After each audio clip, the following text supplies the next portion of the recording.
قالت الو خالد حياتي دنيتي. قلت الرقم غلطان يا بنت الحلال. قالت من انت؟ قلت شاعر مقوتي ما يشتري للسوق الا قال تعال. من خزنوا مني وذاقوا بزغتي بيشوفوا ام القط والكلبه غزال. ضحكت وقالت كيف طلعت ضحكتي؟ قلت الصراحة ما لها عندي مثال. صوتش أسر قلبي وأسعد مهجتي وضحكتش قد ذوبت حتى الجبال. قالت أحبك.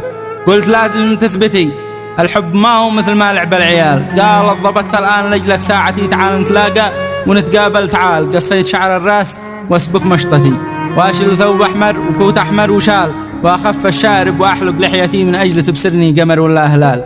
لكنها يا ناس فشلت خطتي ما قدرت في تحقيق حلمي والمنال. كانت تملي بالرسائل صفحتي وتتصل في اليوم 20 اتصال. لا ما تلاقينا وشافت صورتي والله ما عاد فكرت تسأل سؤال.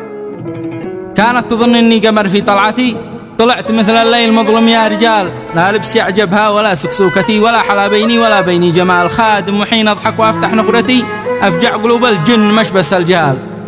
مسكينها افتجعت وصاحت يا اخوتي غيروا علي قطعني بالنصال. واحلف لهم لا راس خالت جدتي اني بري ودي لهم 1000 ريال. ولا ارضي واحد يصدق دمعتي حسيتهم حيقطعوا جسمي وصال. ما عاد الا هرب ساعة هربتي من الفزع والخوف فكيت النعال.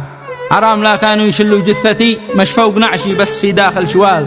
لا سامحش يا من بدأتي تشحتي حبي وبعدها تشتكيني للرجال. طبع اللقاء تتبسمي من بسمتي مش تقتليني دون ما تلقي قتال.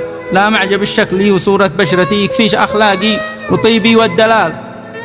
هانت عليها في دقيقة عشرتي هي برشلونة أصبحت وأنا الريال.